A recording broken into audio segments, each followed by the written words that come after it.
मित्रों नमस्कार। Parameter of law के इस चैनल में मैं आपका हार्टली वेलकम करता हूं।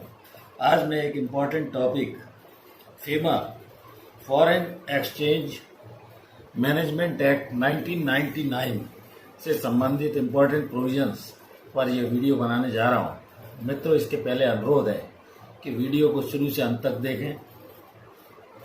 चैनल पर यदि नए हैं तो इसे चैनल को सब्सक्राइब कर लें। वीडियो अच्छा लगे तो लाइक शेयर करें और इस चैनल पर मुझे काफ़ी भरपूर आप लोगों का सब्सक्राइबर्स का स्नेह मिल रहा है। इसके लिए मैं हृदय से आपका आभारी हूँ। वीडियो को एस्केप न करें जिससे सारी जानकारी आपकी समझ में आए। फेमा का अर्थ है फॉरेन एक्सचेंज मैनेजमेंट, अर्थात रेगुलर एम्प्लॉय ऑफ बिजनेसमैन को ये अधिनियम फेमा एक्ट नहीं लगता। ये फॉरेन ट्रेड से संबंधित है और ये एक कॉरपोरेट लॉ है।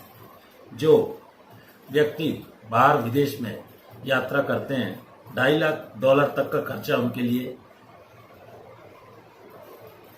आरबीआई के द्वारा एग्जम्पशन की श्रेणी में आता है। स्पेंडिंग दी फॉरेन करेंसी, ट्रैवलिंग टूर वो $2.5 लाख तक का खर्चा करके कर सकते हैं, डॉलर तक का $2.5 लाख। फेमा का जो एनफोर्समेंट है वो पीएमएलए, जैसा मैंने बताया था, एक अलग से video prevention of money laundering act का बनाया हुआ है, उसी की एजेंसी एनफोर्समेंट डायरेक्टरेट द्वारा किया जाता है। ये एक सिविल लॉ है जिसमें फोरफीचर प्रॉपर्टी का किया जा सकता है, सिविल प्रिजन इसमें दिया जा सकता है। कुछ इसके महत्वपूर्ण प्रावधान इस प्रकार है कि फेमा का जो लॉ है उसमें रूल्स भी बने हुए हैं। फॉरेन एक्सचेंज मैनेजमेंट एक्ट 1999 का ये कहलाता है। इसमें लॉ में 7 चैप्टर्स है और फेमा पहले इसे फेरा बोला जाता था, FERRA। एप्लीकेशन इसका होल ऑफ इंडिया है इंक्लूडिंग जम्मू एंड कश्मीर। इसके अलावा इसमें सेक्शन 2 में डेफिनेशंस दी गई हैं। विदेशी $2.5 लाख तक का आप खर्चा कर सकते हैं विदेश जाने में, तो ये आपको जानना चाहिए। एग्जम्पशन लिमिट से आगे यदि आप जाते हैं तो इसकी कितना अमाउंट आप होल्ड कर सकते हैं, ये सब इस एक्ट में प्रिस्क्राइब है। कैपिटल अकाउंट ट्रांजैक्शन अगर आप करते हैं, गुड्स एक्सपोर्ट करते हैं, एक्सपोर्ट सर्विस कैसे होगा, सारी व्यवस्था इस अधिनियम के नियमों के तहत होती है। घर बैठकर भी आप इसमें इंटरनेशनल बिजनेस भी कर सकते हैं। बैंक अथोराइज रहती हैं इनके लिए। लॉ इसका अनटच्ड मोस्टली रहा है।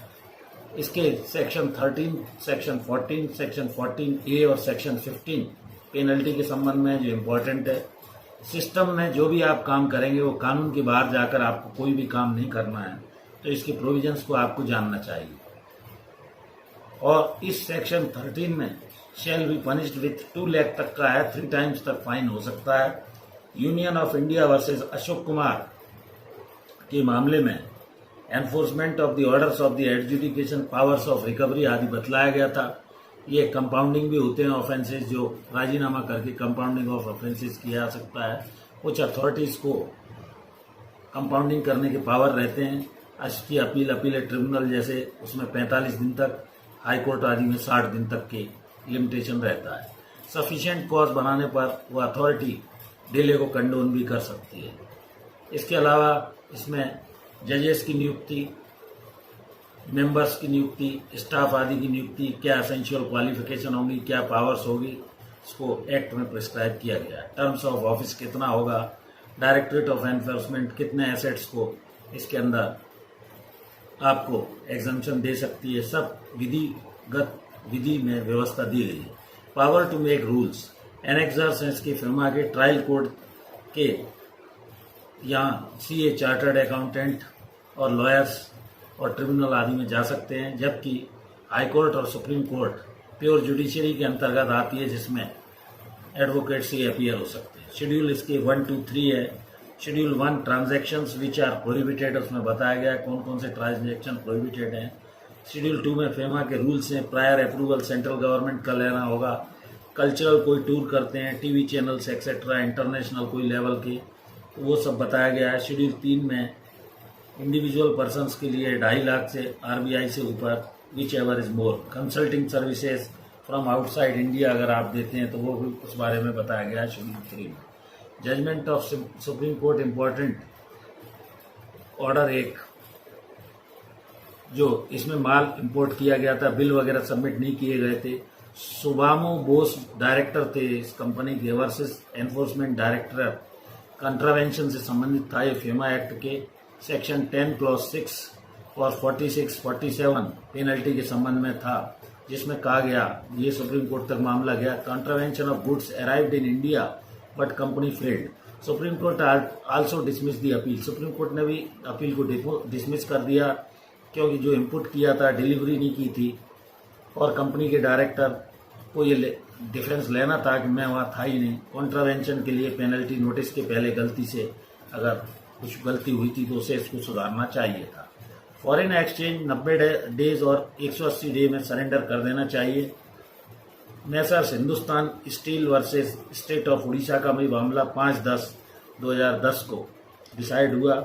एक अन्य मामला Kunwar Natwar Singh versus director of enforcement, इसमें माननीय सर्वोच्च न्यायालय ने कहा कि फेमा का जो नोटिस है वो एडजुडिकेटिंग अथॉरिटी से उसकी कॉपीज मांगी गई थी। एडजुडिकेटिंग अथॉरिटी द्वारा कॉपी देने से मना कर दिया गया, तो कहा गया कि हम नहीं देंगे।